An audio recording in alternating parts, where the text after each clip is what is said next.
नमो नमः, सुप्रभातम।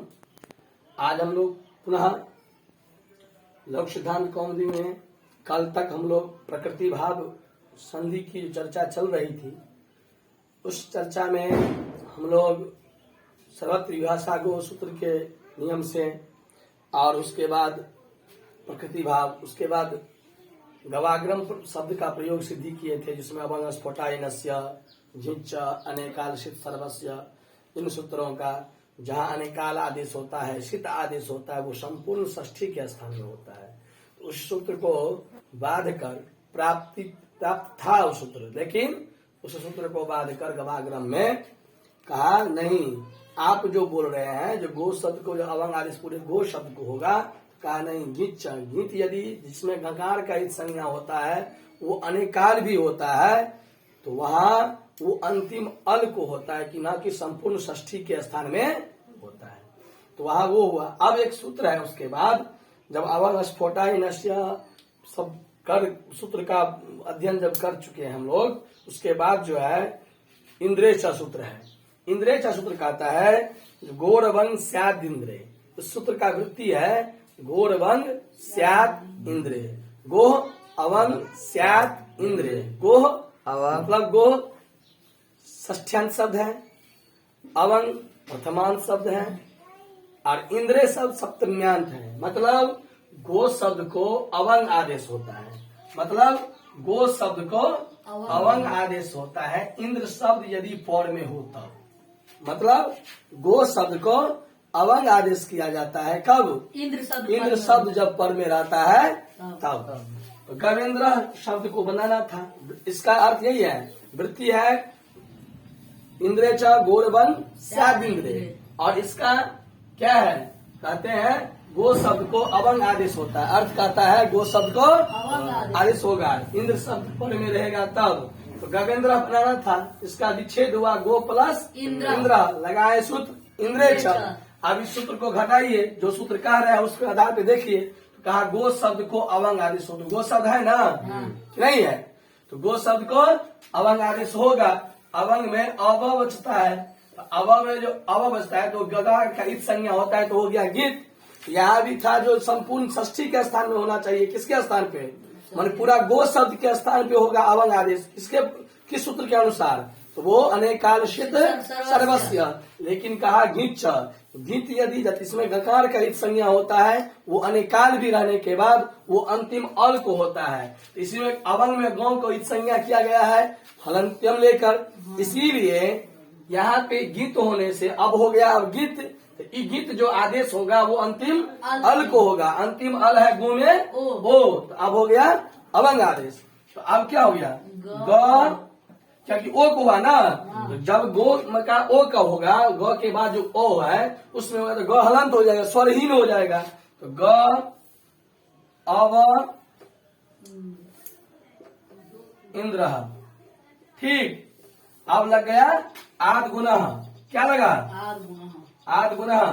इस सूत्र का अर्थ है, वृत्ति है आद गुना अवर्धा दक्षी परे पूर्व परियो रेको गुण आदेशा स्यात्। मतलब अवर्ण से पर, अवर्ण मतलब अ या आ के बाद यदि अच प्रत्याहार का वर्ण हो, स्वर वर्ण हो, तो पूर्व पर के स्थान में गुण एक आदेश होता है। गुण कितने होते हैं? तीन। कौन कौन से? अ, ए और ओ। तो यहाँ अवर्ण हो गया अव में अ, अच हो गया इंद्रा में ई, और ई मिलकर गुण हो जाएगा ए, क्योंकि अ का उच्चार स्थान भी कंठ और ई का उच्चार स्थान तालु। तो ए जो होता है ए दे तो तालु। तो अब हो गया गुण हो गया ए। अब ग में अ मिला दो तो ग हो गया। अब व में क्या होगा, ए मिल जाएगा, तो क्या हो जाएगा गवेंद्र। मतलब गो प्लस इंद्रा, इंद्रेचा। गो शब्द को अवंग आदेश हो, इंद्र शब्द पर में रहेगा तब गो शब्द हो गया गो में ओ को इंद्र अब आदेश हुआ, तो ग अब इंद्र हुआ।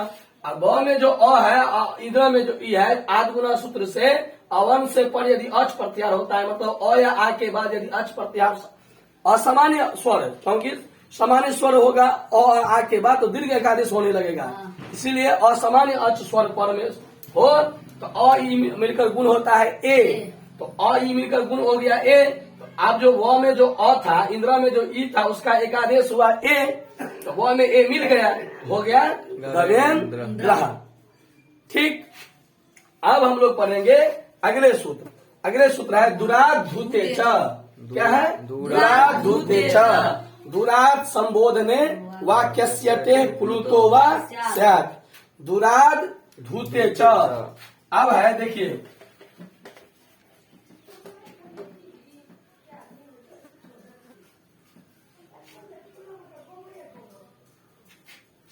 अब देखिए, दुरात धूते च।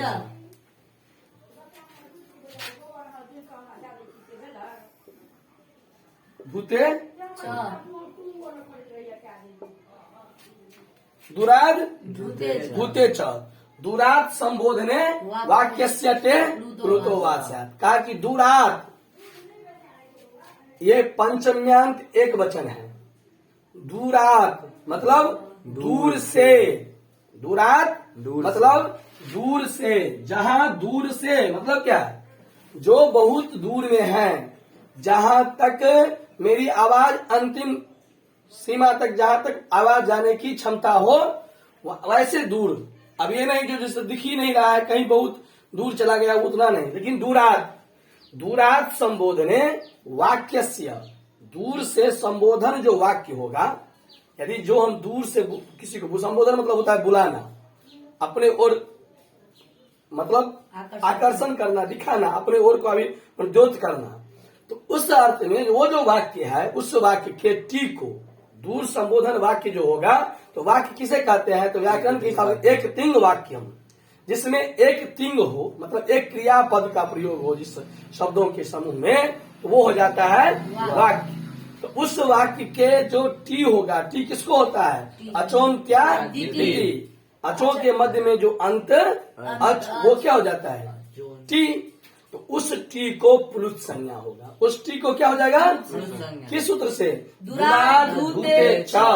दुरात मतलब दूर से, दुरात धूते मतलब कि दुरात आहुते च, मतलब दुरात मतलब दूर से संबोधन जो वाक्य होगा, बुलाना जो वाक्य है, उस वाक्य के जो अंतिम अच, उसको क्या संज्ञा होगा? टी संज्ञा होगी। ठीक। अब ये समझ गए? तो कहा संज्ञा जब जब होती है तो उसका कोई न कोई फल होता है। जा जा संज्ञा सासा फलवती, मतलब जो जो संज्ञा होती है, कोई न कोई उसमें कार्य अवश्य है, कोई न कोई फल होगा। तो कहा कि प्लुत प्रक्रिया। अगले सूत्र कहा प्लुत प्रक्रिया। प्लुत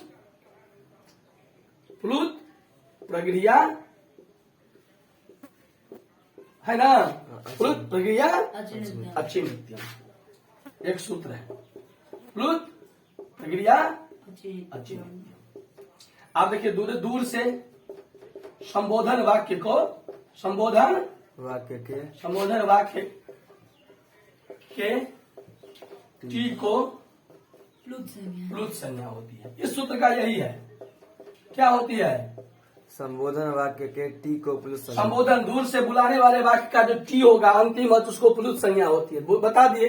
ऐसे आप कह रहे इधर आओ, इस वाक्य में जो अंतिम वाक्य का जो अच होगा वो टी प्लुत संज्ञा होगा। अब उसको कहा कि दूसरा सूत्र कहा कि प्लुत प्रक्रिया अचिनित्यम। प्लुत संज्ञा, देखिए सूत्र का वृत्ति में ही समझ जाइएगा, सूत्र में ही प्लुत और प्रक्रिया, मैंने जिसको प्लुत संज्ञा हुआ होगा, जिसको प्रक्रिया संज्ञा हुई होगी, उसको नित्य ही क्या होगा? प्रकृतिवद भाव होगा। उसको क्या होगा? नित्य प्रकृतिवद भाव। मतलब जिसको हम प्लुत संज्ञा कर देंगे और प्रगित संज्ञा कर देंगे, उसको क्या होगा? नित्यम, नित्य ही, कोई विकल्प या कोई प्रवृत्ति और प्रवृत्ति वाली बात नहीं है। यहाँ कब होगा? यदि उसके पौर में सप्तम्यंत पद है अचि, अच प्रत्याहार यदि पौर में हो। अब इसका अर्थ क्या हुआ? यदि प्लुत संज्ञा और प्रगित संज्ञा के बाद, प्लुत संज्ञा और प्रगित संज्ञा के बाद यदि अच प्रत्याहार हो, तो उसको नित्य ही प्रकृतिवद भाव होता है। अब देखिए इसका अर्थ क्या हो जाएगा? जो प्लुत संज्ञक, प्लुत संज्ञक और प्रगीय संज्ञक, प्रगित संज्ञक को नित्य प्रकृतिवद भाव होता है। क्या होता है? नित्य प्रकृतिवद भाव। नित्य प्रकृति बदल। प्रकृतिवद भाव। कब वद भाव हो? अच में रहने पे। भाव होता है कब? अच अच पर में होता हो। अच पर में होता। पर में हो तब। मतलब जिसको हम पुरुष संज्ञा कर देंगे जिस शब्द को, या जिसको हम प्रकृति संज्ञा कर देंगे जिस वर्ण को या जिस वाक्य को, उसको प्रकृति भाव होगा नित्य ही। कब? यदि उस पुरुष संज्ञा के बाद और प्रकृति संज्ञा के बाद अच पर में होगा। तब क्लियर? कोई दिक्कत? तो अब एक वाक्य है जो कहा गया, आगच्छ कृष्ण अत्र गौश चरति। देखिए उदाहरण है, आ गच्छ गच्छ कृष्ण, अत्र आगच्छ कृष्ण है ना, अब प्लस अत्र गौश चरति। गौश चरति। यहाँ देखिए जगह के कारण यहाँ लिख दिए हैं, आगच्छ कृष्ण अत्र गौश चरति। यहाँ दो वाक्य हैं, क्योंकि एक वाक्य आगच्छ कृष्ण, क्यों कि हम बताए हैं ना, एक तिंग वाक्य जिसमें एक तिंग हो, मतलब एक क्रियापद हो, वो क्या हो जाता है? वाक्य। वाक्य। तो यहाँ है आगच्छ। आगच्छ मतलब आओ। आओ। कौन आओ? कृष्ण। माने हे कृष्ण यहाँ आओ। आओ। अत्र मतलब यहाँ। यहाँ। गौ मतलब गाय। गाय। चरती मतलब चरती चरती है। यहाँ गाय चरती है। दोनों वाक्य हैं। एक वाक्य हुआ आगच्छ कृष्ण और दूसरी वाक्य हुआ अत्र गौश अत्र गौश चरती। तो वाक्य मिल गया ना। तो कहा कि दूरात संबोधन, दूर से संबोधन वाक्य जो है, तो इसमें दो वाक्य है, लेकिन संबोधन करना जो वाक्य है वो है आगच्छ कृष्ण। क्योंकि यह संबोधन मतलब आभिमुख्य द्योत्य, मतलब अपने ओर बुलाना, अपने ओर मतलब अपना ओर दिखाना। तो वो इस वाक्य से कह रहा कि आपका वस्तु यह है, लेकिन हे कृष्ण जो संबोधन किया गया, जिसके नाम से बुलाया गया, वो है आगच्छ कृष्ण। तो ये दूर से संबोधन विषय वाक्य क्या हो गया? वाक्य हो गया आगच्छ कृष्ण। कृष्णा में टी कौन है? अंतिम अच कौन है? कृष्णा में अ, उसको क्या हो जाएगा? प्लुत संज्ञा। प्लुत संज्ञा। किस सूत्र से?